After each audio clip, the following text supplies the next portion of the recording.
ఇప్పుడు ప్రసంగించబోతున్న వారు శివశక్తి ఆర్గనైజేషన్ ప్రధాన కార్యదర్శి, హిందూ నాయకులు శ్రీమాన్ కళ్యాణ్ కుమార్ చెట్లపల్లి గారు. వీరు మాట్లాడబోతున్న అంశం ధీర, రామాయణంలో ఎమోషనల్ ఇంటెలిజెన్స్. అందరికీ నమస్కారం. జై శ్రీరామ్. గట్టిగా చెప్పాలి. జై శ్రీరామ్, జై శ్రీరామ్. ఆపదామపహార్తారం దాతారాం సర్వసంపదాం లోకాభిరామం శ్రీరామం భూయో భూయో నమామ్యహం. అంటే ఆపదల నుంచి మనల్ని రక్షించేటటువంటి వాడు, సర్వ సంపదలు మనకు ఒసగేటటువంటి శ్రీరామచంద్ర ప్రభు, లోకములో అందమైనటువంటి శ్రీరామచంద్ర ప్రభుకి ప్రతిసారి నమస్కారం చేస్తున్నాము. అలాంటి శ్రీరామచంద్రమూర్తి యొక్క పవిత్రమైన అనుగ్రహంతో పరమ భాగవతోత్తములైనటువంటి శ్రీ నారాయణం నరసింహమూర్తి గారి సంకల్పంతో వారి కుమారులైనటువంటి వారు ఈ పరమ పవిత్రమైనటువంటి శ్రీ రామనారాయణ క్షేత్రాన్ని నిర్మించారు. ఆ క్షేత్రంలో ఇలాంటి పెద్దల సమక్షంలో, మీలాంటి హిందూ బంధువులందరి సమక్షంలో పరమ పావనుడు, ప్రాతస్మరణీయుడు, మన మానవ జీవితం ఏ విధంగా జీవించాలి, మానవులందరూ ఎలా ఉండాలి అనేటటువంటి మార్గనిర్దేశకం చేసినటువంటి రామచంద్రమూర్తి గురించి, మన జీవితాలకు వెలుగులు నింపేటటువంటి రామాయణం గురించి మాట్లాడేటటువంటి అదృష్టాన్ని నా పూర్వజన్మ సుకృతంగా నేను భావిస్తూ ఈ ప్రసంగాన్ని మొదలు పెడుతున్నాము. అసలు మనము రామాయణం అనేటటువంటిది ఎందుకు తీర్చుకోవాలి? ఇంతకుముందు ప్రణవానంద స్వామి వారు మాట్లాడుతూ రామాయణం సీరియల్ జరిగేటటువంటి కాలంలో భారతదేశంలో 30-40% క్రైమ్ రేట్ పడిపోయింది అని చెప్పారు. అయితే మరి రామాయణం సీరియల్ చూస్తేనే క్రైమ్ రేట్ పడిపోతే మన విద్యాశాఖలో, మన విద్యాలయాల్లో చిన్నపిల్లల దగ్గర నుంచి పెద్ద పిల్లలందరి వరకు రామాయణాన్ని పాఠ్యాంశాలుగా చేరిస్తే ఆ పాఠ్యాంశాలలో రాముడి గురించి, లక్ష్మణుడి గురించి, సీతమ్మ గురించి చదువుకున్నటువంటి పాఠాలు ఏవైతే ఉన్నాయో అవి కూడా రాసి మార్కులు వస్తే మన జీవితాలు అద్భుతంగా వెలుగొందేవి. అసలు మనకు రామాయణం అనేటటువంటిది పాఠాలలో ఎందుకు లేదు అనేటటువంటిది ఒక 2 నిమిషాలు ఇంట్రడక్షన్ చెప్పుకోవాలి. భారతదేశంలోకి బ్రిటిష్ వాడు ఎంటర్ అయినటువంటి సందర్భంలో, అంటే 1780s 90sలో బ్రిటిష్ వాడు భారతదేశాన్ని ఆక్రమించుకొని భారతదేశంలో ఈస్ట్ ఇండియా కంపెనీని పెట్టాడు. ఈస్ట్ ఇండియా కంపెనీని పెట్టిన తర్వాత బ్రిటిష్ ప్రభుత్వాన్ని ఏర్పాటు చేశాడు. బ్రిటిష్ ప్రభుత్వాన్ని ఏర్పాటు చేసిన తర్వాత భారతదేశంలో ఉన్నటువంటి వ్యక్తులు వాడికి ఉద్యోగస్తులుగా కావాలి, క్లరికల్స్గా, అంటే గుమస్తాలుగా కావాలి. కానీ వాడికి ఆఫీసర్లు అందరూ బ్రిటిష్ నుంచి, లండన్ నుంచి వచ్చేవాళ్ళు. మరి ఈ గుమస్తాలుగా కావలసినటువంటి ఉద్యోగులు భారతదేశంలో దొరకట్లేదు. వాడికి ఎందుకు దొరకట్లేదు? వాడు ఎందుకు మనకు గుమస్తాలు దొరకట్లేదు, ఈ క్లరికల్ పని చేయడానికి ఎవడు దొరకట్లేదు ఏంటి అనేటటువంటి ఉద్దేశంతో వాడు 1850s 1820s కాలంలో భారతదేశం మొత్తం మీద ఉన్నటువంటి విద్యా వ్యవస్థ ఏ విధంగా ఉంది అని ఒక సర్వే చేశాడు బ్రిటిష్ వాడు. ఆ సర్వేలో వాడికి అర్థమైనటువంటి విషయం ఏంటంటే, పాకిస్తాన్లో కరాచీ నుంచి కన్యాకుమారి వరకు, గుజరాత్ నుంచి బెంగాల్, ఇప్పుడున్నటువంటి బంగ్లాదేశ్ వరకు భారతదేశంలో ప్రతి విద్యాలయంలో రామాయణము, మహాభారతము, భాగవతము, భగవద్గీత అనేటటువంటివి ప్రాథమికమైనటువంటి సబ్జెక్ట్స్గా ఉండేవి. ఈ రామాయణం, మహాభారతం, భాగవతం, భగవద్గీత అనేటటువంటి సబ్జెక్ట్స్ చదువుకున్నటువంటి ఏ విద్యార్థి మనం ఇచ్చేటటువంటి చిల్లరకు కకృతిపడి మనకు ఉద్యోగులుగా పనిచేయరు, మనకు గుమస్తాలుగా పనిచేయరు. వాళ్ళది ఎటర్నల్ లైఫ్, వాళ్ళు చాలా సంతృప్తికరమైనటువంటి ఆదర్శపరమైనటువంటి జీవితాన్ని జీవిస్తారు అనేటటువంటి ఆలోచన వాడికి కలిగింది. ఈ రామాయణం, భారతం, భగవద్గీత ఇలాంటి సబ్జెక్ట్స్ ప్రతి భాషలో, బెంగాలీలో, గుజరాతీలో, కేరళలో, మద్రాసులో అన్ని పాఠశాలల్లో ఇవే ఉండేవి. ఇవి 3 సబ్జెక్ట్స్ మెయిన్ కాకుండా థియాలజీ గురించి, మెడికల్ సైన్స్ గురించి, ఆస్ట్రానమీ గురించి, ఇలా అన్ని రకాల సబ్జెక్ట్స్ భారతదేశంలో ఉంటే కేరళలో మలబార్ అనేటటువంటి డిస్టిక్లో 1820లో 194 మంది మెడికల్ సైన్సెస్ చదివేటటువంటి విద్యార్థులు ఉండేవాళ్ళు అని బ్రిటిష్ వాడు రికార్డ్స్ రాశాడు. అంటే భారతదేశ విద్యా వ్యవస్థ అంత అద్భుతమైనది. అయితే మరి వీళ్ళందరినీ ఏ విధంగా డౌన్ చేయాలి అని వాడు ఒక నూతన విద్యా విధానాన్ని ప్రవేశపెట్టి ఇప్పుడు మనం చూస్తున్నటువంటి కాన్వెంట్ స్కూల్స్, మిషనరీ స్కూల్స్ అని పెట్టి ఆ స్కూల్స్ ద్వారా మనకు నూతనమైనటువంటి విద్యా విధానాన్ని తీసుకొచ్చి మనల్ని మానసికంగా బానిసల్ని చేశాడు. అప్పటి నుంచి ఇప్పటి వరకు మనం మానసిక బానిసలమే. ఇంకా తెల్లతోలు కప్పుకున్నవాడు కోటేసుకున్నవాడే చెప్పింది మనం గొప్ప అనుకుంటున్నాం, పంచగట్టుకున్నవాడు శిఖ పెట్టుకున్నటువంటి వాడు చెప్పింది గొప్ప కాదు అనేటటువంటి మానసిక దౌర్బల్యమైనటువంటి స్థితికి మనల్ని తీసుకెళ్ళినటువంటి బ్రిటిష్ వాడికి ఇంకా మానసిక బానిసలుగానే ప్రవర్తిస్తున్నాం. ఇప్పటికి కూడా రామాయణం, భారతం, భగవద్గీత మన పాఠ్యాంశాలలో చేర్చండి అని పోరాడలేనటువంటి ఒక స్థితిలో ఉన్నాము. అలాంటి పోరాటం చేయడానికే అలాంటి ఆర్గనైజేషన్స్ ముందుకు వస్తున్నాయి, మేము పోరాటం చేస్తున్నాం. అయితే అసలు రామాయణం అనేటటువంటిది ఎందుకు చదవాలి అనేది మనం ఒకసారి చూసుకుంటే, రామాయణము మనకు తెలుసో తెలియకో, రాముడు మనకు తెలుసో తెలియకో మన నిత్య జీవితంలో భాగము. మనం ప్రతి నడకలోనూ, ప్రతి మాటలోనూ, ప్రతి బాటలోనూ, ప్రతి సందర్భంలోనూ అణువు మన డిఎన్ఏలో రామాయణం ఉంది, మన డిఎన్ఏలో రాముడు ఉన్నాడు. ఇది మనకు తెలియకుండానే కొన్ని వేల లక్షల సంవత్సరాలుగా మనం ఫాలో అవుతున్నాం. రామాయణం కనుక చదివిన, రామాయణాన్ని చూసిన సృజనాత్మకమైనటువంటి శక్తి ఏర్పడుతుంది.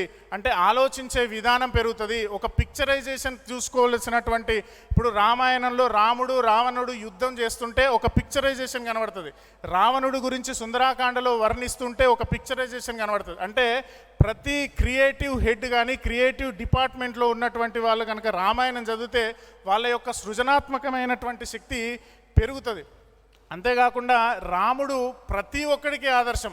భారతదేశంలో విద్యార్థులకు రాముడే ఆదర్శము, భారతదేశంలో నాయకులకు భారతదేశంలోనే కాదు ప్రపంచంలో ఉన్నటువంటి ప్రతి మనిషికి, ఒక విద్యార్థికి రాముడు ఆదర్శం, ఒక నాయకుడికి రాముడు ఆదర్శం, స్త్రీలకు రామాయణం ఆదర్శం, సీతమ్మ ఆదర్శం.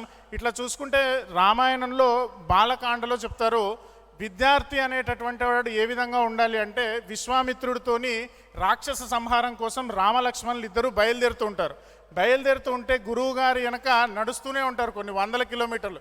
ఎంత నడిచాం, ఎంత దూరం నడిచాము అనేటటువంటిది, ఇంకెంత పోతాం గురువుగారు, నా కాలు నొప్పులు పెడుతున్నాయి, అలసిపోతున్నా, నేను ఇక్కడ కూర్చుంటాను అనేటటువంటి మాట మాట్లాడరు. ఆ రోజు అక్కడే నదీ తీరంలో బస చేయాల్సినటువంటి పరిస్థితి వస్తే, రాజ్యంలో మంచి మంచి పరుపులు, మంచి మెత్తటి పరుపుల మీద పడుకున్నటువంటి రామచంద్రమూర్తి, లక్ష్మణులు ఇసుక తిన్నెల మీద పడుకోవాల్సినటువంటి పరిస్థితి ఏర్పడిన, ఏంటి గురువు గారు మాకు ఇలాంటివి ఇసుక తిన్నెల మీద పడుకోబెట్టారు అనేటటువంటి మాట మాట్లాడకుండా, గురువు గారిని గౌరవించి గురువు గారిని అనుభవిస్తూ ఆయన వెనక నడిచి ఆయన మెప్పు పొంది వాళ్ళ గురువుగారి దగ్గర సమస్త అస్త్రాలు శస్త్రాలు పొందారు. అలాంటి పొందినటువంటి రామచంద్రుడి యొక్క విద్యార్థి లక్షణం ఏదైతే ఉందో అది మనకు భారతీయులకు, భారతదేశంలో ఉన్నటువంటి విద్యార్థులందరికీ ఆదర్శంగా ఉండాలి. తర్వాత రాముడు ఒక నాయకుడు. అసలు నాయకుడికి ఉండవలసినటువంటి ప్రధాన లక్షణాలు ఏంటి? మీరేమైనా గూగుల్లో చూసినా, ఏదైనా పుస్తకాలు చదివినా, ప్రపంచ వాంగ్మయంలో ఉన్నటువంటి నాయకుడు ఉండాల్సినటువంటి లక్షణాలు, who is the leader, what is the leader, explanation of the leader అని కొన్ని వందల వేల పుస్తకాలు వచ్చినాయి. ఏ పుస్తకమైనా తీయండి, అందులో నాయకుడికి ఉండవలసినటువంటి లక్షణాలన్నీ రాముడికి ఉన్నాయి. అంతకొకటి ఎక్కువే ఉంటుంది, కానీ ఒక్క లక్షణం కూడా రాముడికి తక్కువ ఉండదు. అది రాముడు అంటే. మామూలుగా నాయకుడికి దార్శనికత ఉండాలి. దార్శనికత అంటే మామూలుగా ఈ యుద్ధకాండ, మన కరదూషణాదుల మీద యుద్ధం చేసేటప్పుడు రాముడు ఒక మాట అంటాడు, అనాగత విధానం తు కర్తవ్యం శుభమిచ్చత ఆపదం శంకమానేన పురుషేన విపశ్చత అంటాడు అరణ్యకాండలో. ఏమంటాడంటే, అంటే ఆపదలు అనేటటువంటివి వస్తాయి, అలా వచ్చినప్పుడు వాటికి ప్రతిక్రియగా మనం ఆ ఆపదలను ముందుగానే ఊహించి వాటికి ప్రతిక్రియగా కౌంటర్ ఆర్గ్యుమెంట్, కౌంటర్ అటాక్ని మనం సిద్ధం చేసుకొని ఉండడమే నాయకుడికి ఉండవలసినటువంటి ముఖ్యమైనటువంటి లక్షణము, దార్శనికత. అది మనకు రాముడు అందిస్తాడు. అలాగే ఒక నాయకుడు సహజంగా ఒక సంఘటన చెప్తాను.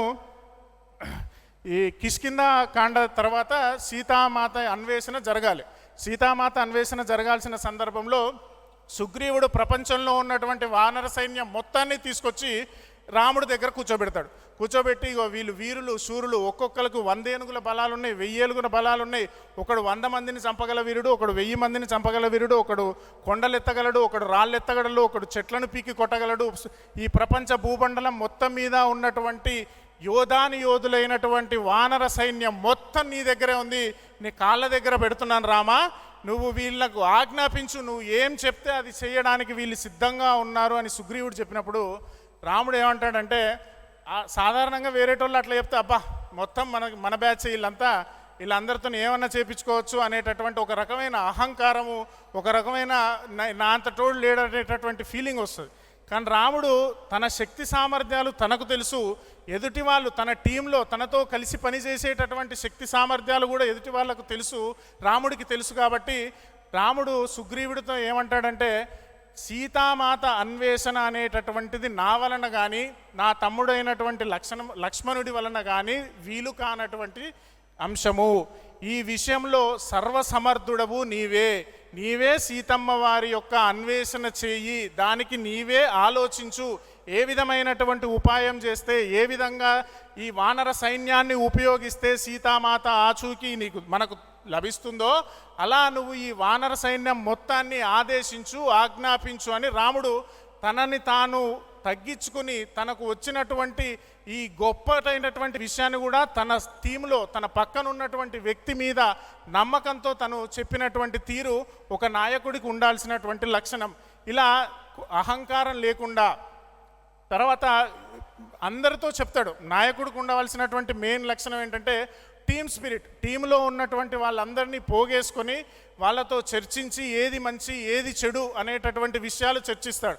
అలా చర్చించేటటువంటి విషయంలో కూడా విభీషణుడు శరణాగతి చేయడానికి రాముడి దగ్గరికి వచ్చినప్పుడు, ఏది మన దక్షిణ సముద్రం వైపుకి వచ్చినప్పుడు శరణాగతి చేస్తుంటే సుగ్రీవుడు నో అంటాడు. అయితే సుగ్రీవుడు విభీషణుడు రాక్షసుడు, రావణాసురుడి యొక్క తమ్ముడు, మనల్ని నాశనం చేయడానికి వచ్చాడు, వీని నమ్మద్దు రామా అని సుగ్రీవుడు చెప్తే, సరే నువ్వు చెప్పింది అలాగ ఉంచు అని చెప్పి అంగదుణ్ణి, శరభుణ్ణి, మైందుణ్ణి, హనుమంతుణ్ణి, ఇలా ప్రతి ఒక్క వానర వీరుడు, జాంబవంతుణ్ణి, ఇలా వానర వీరులందరినీ మీ అభిప్రాయాలు చెప్పండి అని ప్రతి ఒక్కరి అభిప్రాయాలు తీసుకొని రాముడు తన అభిప్రాయాన్ని చిట్ట చివరిగా చెప్తాడు. అది రాముడి యొక్క నాయకత్వమైనటువంటి లక్షణం. ఇలా తన టీంలో ఉన్నటువంటి భావ ప్రకటన స్వేచ్ఛను తీసుకురావడంలో కానీ, విమర్శలను ఆహ్వానించడం విషయంలో కానీ, తర్వాత నిర్వహణ సామర్థ్యం విషయంలో కానీ ప్రతి లక్షణం, ప్రపంచంలో నాయకుడికి ఉండవలసినటువంటి ఏ లక్షణాలు ఉన్నాయో ఆ అన్ని లక్షణాలు రామచంద్రమూర్తిలో ఉన్నాయి. భారతదేశంలో ఇప్పుడున్నటువంటి రాజకీయ వ్యవస్థలో సర్పంచ్ దగ్గర నుంచి దేశాధ్యక్షుడైనటువంటి ప్రధానమంత్రి వరకు ప్రతి ఒక్కరికి నాయకత్వ లక్షణాలలో రాముడు ఆదర్శమే, రాముడు తప్ప ఇంకెవరూ ఆదర్శం కాదు అనేటటువంటిది ఘంటాపదంగా చెప్పగలను. ప్రతి ఒక్క నాయకుడు రాముడిని ఆదర్శంగా తీసుకుంటే ఖచ్చితంగా భారతదేశం రామరాజ్యం అవుతుంది. తర్వాత రాముడు గురించి మనందరికీ తెలుసు. చాలామంది చెప్తూ ఉంటారు, ఒక రాముడు అంటే ఒక మంచి కొడుకు, ఒక మంచి అన్న, ఒక మంచి మిత్రుడు, ఒక మంచి అన్న, తమ్ముడు, భర్త. ఇట్లా రాముడి గురించి ఏ ఎగ్జాంపుల్ తీసుకున్నా పర్టికులర్గా మంచి కొడుకు అంటే ఎంత పర్టికులర్గా ఉంటాడంటే, ఒక చిన్న సంఘటన, కిష్కింధకాండలో వాలి సంహారం తర్వాత సుగ్రీవుడు రాజ్యంలో సుఖంగా ఉంటాడు, రాణులతోని ఆనందంగా ఉంటాడు. రాముడికి సీతాన్వేషణ చేస్తాను అని ఇచ్చినటువంటి మాటను మర్చిపోయి చాలా హ్యాపీగా ఆనందంగా జీవనం గడుపుతూ ఉంటాడు. అయితే రాముడు లక్ష్మణుడిని పంపిస్తాడు. ఎవరి దగ్గరికి? సుగ్రీవుడి దగ్గరికి. ఆ లక్ష్మణుడిని పంపించినప్పుడు రాముడు ఎంత పర్టికులర్గా ఉంటాడు అనేటటువంటి దానికి ఇది చాలా బెస్ట్ ఎగ్జాంపుల్. నేను వనవాసం చేయాలి అని నిశ్చయించుకున్నప్పుడు కైకమ్మ అడిగినప్పుడు 2 పాయింట్లు, మన పట్టణాలలో, ఊర్లలో ఈ 2 దగ్గర నేను ఎంటర్ కాకూడదు, కేవలం నేను వనవాసంలో మాత్రమే, వనాలలోనే ఉండాలి. కాబట్టి నేను సుగ్రీవుడి నగరానికి నేను రాను, నువ్వే వెళ్ళు అని లక్ష్మణుని పంపించేటటువంటి, అంటే ప్రతి ఇచ్చిన మాట నిలబెట్టుకోవడం అనేటటువంటి విషయంలో ఎంత పర్టికులర్, నేను పట్టణాలలోకి అడుగు పెట్టను అనేటటువంటి అంత పర్టికులర్ చిన్న విషయాన్ని కూడా రామచంద్రమూర్తి చాలా జాగ్రత్తగా గుర్తించుకొని అన్వయించుకొని మనకు నిర్వచించి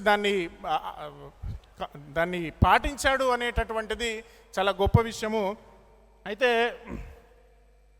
రాముడి గురించి, లక్ష్మణుడి గురించి చెప్తూ ఉంటాడు. ఒక సోదరుడు ఎలా ఉండాలి అంటే, లక్ష్మణుడే గనక మొదటి రోజు నాగాస్త్రాలతో రాముడు మన ఇంద్రజిత్తు లక్ష్మణుడి మీద నాగాస్త్రాలు ప్రయోగం చేసిన రోజు లక్ష్మణుడు పక్కన మూర్ఛిల్లి పడిపోతే రామచంద్రమూర్తి పడేటటువంటి బాధ, ఆయన మాట్లాడినటువంటి మాటలు, నాకు ఈ లక్ష్మణుడు కనుక ప్రాణాలతో లేకపోతే నేను సీతమ్మని పొంది ఏం లాభం, నేను ఈ లంకా పట్టణాన్ని జయించి ఏం లాభం, రావణుని చంపి ఏం లాభం అనేటటువంటి ఒక బాధాతప్త హృదయంతో రాముడు మాట్లాడినటువంటి మాటలు వింటే ప్రతి ఒక్కడు రాముడు లాంటి అన్న ఉండాలని కోరుకుంటాడు. సుగ్రీవుడి విషయంలో కూడా మొట్టమొదటి రోజు యుద్ధానికి ప్రారంభం, సుగ్రీవుడు లంఘించి రామచంద్రమూర్తి దగ్గర నుంచి లంఘించి రావణాసురుడి మీద దునికి రావణాసురుడితో సుగ్రీవుడు యుద్ధం చేసి మళ్ళీ తిరిగి రామచంద్రమూర్తి దగ్గరికి వచ్చినప్పుడు నువ్వు బాగా యుద్ధం చేశావు అన్న మాట మాట్లాడుతూ రామచంద్రమూర్తి చెప్పినటువంటి మాట ఏంటంటే నువ్వు ఆవేశంతో ఇక్కడి నుంచి లంఘించి రావణాసురుడితో యుద్ధం చేశావు, బానే చేశావు. ఒకవేళ నీకేదైనా జరగరాని ఆపద జరిగితే నేను రావణ సంహారం చేసేసి విభీషణుడికి రాజ్యాన్ని అప్పగించి నేను ఇక్కడే నా ప్రాణాల్ని వదిలేస్తాను. ఎందుకంటే నా ప్రాణ సమానమైనటువంటి మిత్రుణ్ణి కోల్పోయి నేను ఏ విధంగా ఇక్కడి నుంచి మళ్ళీ కోసల దేశానికి వెళ్ళగలను, అక్కడ రాజుగా ఏ విధంగా ఉండగలను, ఆ రాజ్యాన్ని భరతుడికి ఇచ్చేస్తాను, ఈ రాజ్యాన్ని విభీషణుడికి ఇచ్చేస్తాను. నా ప్రాణమిత్రుడు లేనప్పుడు నేను ఇక్కడ బతికేం లాభం, నా ప్రాణాన్ని ఇక్కడే వదిలేస్తాను అంటాడు. అంటే మిత్రుడు విషయంలో కూడా రాముడు అంత పర్టికులర్గా ఉంటాడు, సోదరుడు విషయంలో కూడా అంత పర్టికులర్గా ఉంటాడు, ఇచ్చిన మాట విషయంలో కూడా రాముడు అంత పర్టికులర్గా ఉంటాడు. ఇలాంటి రాముడు మన ప్రతి భారతీయుడికి ఆదర్శం. అవునా కాదా? గట్టిగా చెప్పాలి. అయితే లాస్ట్ రామాయణం నుంచి మనం నేర్చుకోవాల్సినటువంటి 2 ముఖ్యమైనటువంటి అంశాలు. ప్రతి మనిషి జీవితంలో 2 సమస్యలు, మెయిన్ కాన్సెప్ట్లు 2. ఒకటి కోపం, 2 చెప్పుడు మాటలు వినడం. ప్రతి మనిషికి జీవితంలో 100 సమస్యలు వస్తే అందులో 90 సమస్యలకు కారణం ఒకటి కోపం అవుతుంది, 2 చెప్పుడు మాటలు అవుతుంది. ఈ రామాయణం వాటి గురించి ఏం చెప్తుందంటే రాముడికి కోపం వస్తుంది, రావణాసురుడికి కోపం వస్తుంది. కానీ రాముడి కోపం ఏ విధంగా ఉంటుంది, రావణాసురుడి కోపం ఏ విధంగా ఉంటుంది అనేటటువంటిది రామాయణాన్ని చూసి మనం అర్థం చేసుకుంటే మన కోపం ఏ విధంగా ఉండాలి అనేటటువంటి దాని మీద మన ఆలోచన తిరుగుతుంది. కాబట్టి రావణాసురుడికి కోపం వచ్చింది, ఆంజనేయ స్వామికి తోకకు నిప్పెట్టమన్నాడు, కోపంగా అందరినీ ఆదేశించాడు. ఆంజనేయ స్వామికి తోపకు నిప్పెట్టి మొత్తం వెళ్ళిపోండి అని చెప్పేసి రావణాసురుడు కోపంగా వెళ్ళిపోయాడు. ఫలితం ఏమైంది? ఆంజనేయ స్వామి లంక మొత్తం దహించేశాడు. రావణుడి యొక్క లంకలో ఉన్నటువంటి ప్రజలు, ఇల్లు, ధాన్యాగారాలు, వనాలు మొత్తం మంటలలో కాలిపోయాయి. ఇది రావణాసురుడి యొక్క కోపానికి ప్రయోజనము. అదే రావణాసురుడికి కోపం వచ్చింది, విభీషణుడు 4 మంచి మాటలు చెప్పాడని విభీషణుడు ఎల్లగొట్టాడు. విభీషణుడు పోయి రాముడు పక్కన చేరాడు. రాముడు పక్కన చేరి లంకాపురంలో ఉన్నటువంటి రహస్యాలన్నీ రాముడికి చెప్పాడు. ఆఖరికి రావణ సంహారం జరగడానికి కారణాలలో విభీషణుడు కూడా ఒకడయ్యాడు. అంటే రావణాసురుడి యొక్క కోప ప్రతిఫలము ఎంత నాశనానికి, ఎంత వినాశనానికి దారితీసింది. అదే రామచంద్రమూర్తికి కోపం వచ్చింది, సుగ్రీవుడి మీద కోపం వచ్చింది. నేను నీ అన్నని చంపి నీకు రాజ్యాన్ని అప్పగిస్తే నువ్వు నీ భార్యలతో కులుకుతూ కూర్చున్నావు, నీ అన్న వెళ్ళినటువంటి దారి నీకు కూడా ఉంటుంది, జాగ్రత్తగా గుర్తుపెట్టుకొని సుగ్రీవుడి మీద కోపపడ్డాడు. మళ్ళీ సుగ్రీవుడు పరిగెత్తుకుంటూ వచ్చాడు, మళ్ళీ 4 మంచి మాటలు మాట్లాడి సుగ్రీవుడిని దగ్గరికి తీసుకున్నాడు. అంటే కోపాన్ని పట్టుకున్నాడు, వదిలిపెట్టాడు. అదేవిధంగా సముద్రుడి మీద కోపం వచ్చింది, సముద్రంలో ఉన్నటువంటి మొత్తం నీళ్ళని ఇంకింపజేస్తాను అని శపథం చేశాడు, బాణాన్ని కూడా ఎక్కుపెట్టాడు. కానీ సముద్రుడు శరణాగతి చేశాడు. సముద్రుని శరణాగతి చేయడం వల్ల మళ్ళీ రాముడు సముద్రాన్ని వదిలేసి ఆ బాణాన్ని ఉత్తర దిశగా పంపించి అక్కడ రాక్షస సంహారం చేశాడు. కాకాసురుడి మీద కోపం వచ్చింది, కాకాసురుణ్ణి కూడా క్షమించి వదిలేశాడు. అంటే కోపము రావడం అనేటటువంటిది మానవ సహజ లక్షణము. నాకు కోపం వస్తే మొత్తం సర్వనాశనం చేసేస్తాను అనేటటువంటిది రావణాసురుడి లక్షణం అయితే, కోపాన్ని కూడా ధర్మాగ్రహంగా మార్చి తన కోపాన్ని సమాజానికి ఉపయోగపడేలాగా చేసేటటువంటి లక్షణం రామలక్షణము. సో మనకు ప్రతి మనిషికి జీవితంలో ఉండేటటువంటి 100 సమస్యల్లో 90 సమస్యలకు కారణం ఒకటి కోపమైతే, 2 చెప్పుడు మాటలు. ఈ చెప్పుడు మాటల విషయంలో రామాయణంలో మందర కాన్సెప్ట్ అనేది చాలా బ్రహ్మాండంగా ఉంటుంది, అద్భుతంగా ఉంటుంది. సహజంగా మందర కైకేయికి ఎక్కించింది లేనిపోని చెప్పుడు మాటలు చెప్పడం వల్ల కైకేయి రాముణ్ణి అరణ్యవాసానికి పంపించేసింది అని అనుకుంటారు. ఫస్ట్ జరిగింది ఏంటంటే, శ్రీరామ పట్టాభిషేకము జరుగుతుంది అని తెలిసినటువంటి వెంటనే మందర పరుగున వచ్చి కైకేయి దగ్గరకు వచ్చి, నీ కొడుకైనటువంటి భరతుడికి కాకుండా శ్రీరాముడికి పట్టాభిషేకం చెయ్యాలి అని దశరథుడు ఆలోచిస్తున్నాడు. దశరథుడు దుర్మార్గుడు, దశరథుడు కుటిలుడు, నీ మొగుడు మూర్ఖుడు, నీ కొడుకుకు అన్యాయం జరుగుతోంది అని చెప్తే కైకేయి ఏమంటదంటే, నా జన్మలో ఇంతటి శుభవార్త నేను ఎప్పుడు వినలేదు, రామచంద్రమూర్తికి పట్టాభిషేకమా అని చెప్పి తన మెల్లో హారం తీసేసి మందరికి ఇచ్చేస్తుంది. ఫస్ట్ చేసిన మాట అది. కైకేయి చేసిన పని తన మెల్లో హారం తీసి మందరికిచ్చి, నా జన్మలో ఇట్లాంటి శుభవార్త వినలేదు, రాముడికి పట్టాభిషేకమా అని ఆనందపడుతుంది. మళ్ళీ ఒక పేజ్ ఆర్గ్యుమెంట్ పెరుగుతుంది. రెండో ఆర్గ్యుమెంట్, నీ రాముడే కనుక రాజు అయితే నీ కొడుకు భరతుని సరిగ్గా చూడడు, నిన్ను తల్లిలాగా చూస్తాడు, నీ కొడుకు ఇంకెప్పటికీ రాజుగాడంటే స్పష్టంగా కైకేయి ఏమంటదంటే, రాముడికి నేను, కౌసల్య, సుమిత్ర అనేటటువంటి ముగ్గురు అమ్మతో సమానమే, మా ముగ్గురిని సొంత తల్లిలాగానే రాముడు భావిస్తాడు, రాముడికి నా పట్ల తక్కువ భావం కానీ కౌసల్య పట్ల ఎక్కువ భావం కానీ ఉండదని చెప్పింది కైకేయే. అట్లాంటి కైకేయి 2-3 పేజీల ఆర్గ్యుమెంట్ తర్వాత చెప్పుడు మాటల ప్రభావంతో ఆఖరికి ఎక్కడికి వచ్చిందంటే, రాముణ్ణి వనవాసానికి పంపించాలి, భరతుడికి పట్టాభిషేకం చెయ్యాలి అనేటటువంటి స్థితికి వచ్చింది. ప్రతి ఒక్క మనిషి ఈ రామాయణంలో ఉన్నటువంటి ఈ 3-4 పేజీల ఆర్గ్యుమెంట్, మందర కైకేయి మాట్లాడుకున్నటువంటి సంభాషణ చదివితే మన జీవితంలో చెప్పుడు మాటల వలన ఎంతమంది శత్రువులను తయారు చేసుకుంటాం, చెప్పుడు మాటలు వినడం వల్ల ఎంత ఆలోచన రాహిత్యంగా చేస్తాము అనేటటువంటి గుర్తొస్తుంది. మనం ఎప్పుడు ఇంకోసారి జీవితంలో అలాంటి తప్పు చేయకుండా ఉంటాము. చివరిగా ఇంకొక 2 పాయింట్స్ చెప్పేసి నా సందేశాన్ని ముగిస్తాను. చివరిగా రాముడు భారత జాతికి, హిందూ సమాజానికి, ప్రపంచంలో ఉన్నటువంటి ప్రతి మానవుడికి ఒక 2 స్టేట్మెంట్స్ ఇచ్చాడు. విభీషణుడు శరణాగతి చేయడానికి వచ్చి దక్షిణ సముద్రం దగ్గర నిలబడినప్పుడు చెప్పారు అందరూ, ఇంతకుముందు ఆ విషయం చెప్పాను, నీ ఒపీనియన్ ఏంటి అని అడిగాడు సుగ్రీవుణ్ణి, అంగదుని అడిగాడు, శరభుని అడిగాడు, మైందుని అడిగాడు, జాంబవంతుని అడిగాడు, హనుమంతుని అడిగాడు. వాళ్ళందరూ హనుమంతుడు వినా మిగతా వానర వీరులందరూ విభీషణుడు ప్రమాదము, రావణాసురుడి తమ్ముడు మనకు అపాయం తలపెట్టడానికి వచ్చాడు, తన దగ్గరికి గూఢచారులు పంపించాలని ఒకరు, ఇట్లా చాలా చాలా విషయాలు చెప్పారు రాముడికి.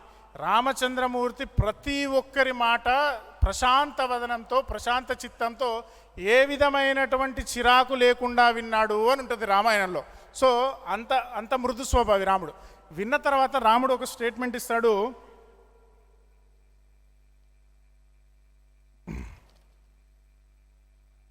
మిత్రభావేన సంప్రాప్త నత్యజ్యేయం కథంచన దోషో యద్యపి తస్య స్యాత్ సతాం ఏతదగర్హితం అని రాముడు ఒక మాట చెప్తాడు. అంటే ఎవడైనా సరే ఈ ప్రపంచంలో మిత్రభావంతో కానీ శరణాగతి భావంతో కానీ నా దగ్గరికి వచ్చి, రామా నేను నీ శరణు జొచ్చుతున్నాను, నువ్వు నన్ను రక్షించు, నువ్వు నన్ను కాపాడు, నువ్వు నన్ను ఏలుకో అని ఎవడైతే రాముడు పాదాల మీద పడిపోతాడో అలాంటి వారి బాధ్యత పూర్తిగా నేనే తీసుకుంటాను అని రామచంద్రమూర్తి మనందరికీ మాట ఇచ్చేశాడు. ఇప్పుడు రామచంద్రమూర్తి యొక్క పాదాలు పట్టుకోవాలా, రామచంద్రమూర్తిని ఆశించాలా, రామచంద్రమూర్తి అనుభవించాలా అనేటటువంటిది మనమే నిర్ణయించుకోవాలి. రామాయణం మనకు పరమ ప్రమాణము. రాముడు క్లియర్గా చెప్పేశాడు, నన్ను శరణాగతి చేసినటువంటి వాడిని, నా పాదాల దగ్గర పడినటువంటి వాడి యొక్క పూర్తి బాధ్యత నాదే అని రాముడిచ్చినటువంటి మాట మనకు శాశ్వతము. సూర్యచంద్రులు ఉన్నంత వరకు రామాయణం ఉంటుంది, రాముడిచ్చినటువంటి మాట ఉంటుంది. మనందరం రామ భక్తులుగా ఉండాలి. 2 యుద్ధకాండలో హనుమంతుడి భుజాల మీద నిలబడి, హనుమంతుడి భుజాల మీద కూర్చుని రాముడు యుద్ధం చేసేటప్పుడు సహజంగా రాముడు జితక్రోధ అని అంటారు. అంటే కోపాన్ని జయించినటువంటి వాడు కోపాన్ని తగ్గించుకొని, అంటే తన లోపలనే తొక్కేసి పెట్టుకోగలిగినటువంటి వాడు కోపాన్ని తగ్గించుకుని మళ్ళీ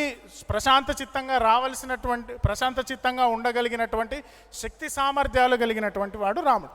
అలాంటి రాముడికి ఒకేసారి మన రామాయణంలో చెప్తారు, కోపస్య వశమే ఇవాన్, అంటే రాముడు కోపానికి వశుడయ్యాడు అని చెప్పినటువంటి ఏకైక శ్లోకం రామాయణం మొత్తంలో ఇదే.